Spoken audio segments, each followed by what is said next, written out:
Bugun sizlarga yosh kattalar uchun juda ham foydali ham mazali bo'lgan taom tayyorlashni ko'rsatib beraman. Bismillahirrohmanirrohim.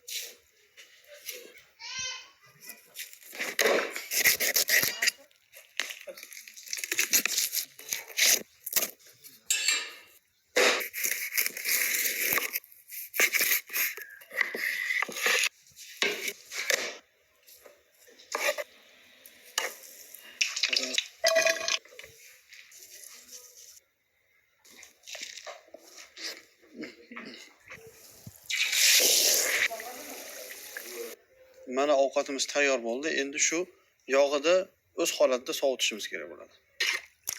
Mana idishlarga sovulamiz. Mana ovqatimiz tayyor. Bu ovqatimizning eng zo'r tomoni issiqda kunda 10 kungacha safarga yarab beradigan ovqat bo'ladi. Safarlarga mana shunaqa idishlarga solib olib chiqsanglar bo'ladi. Agar video yoqqan bo'lsa, do'stingizga jo'natib qo'ying.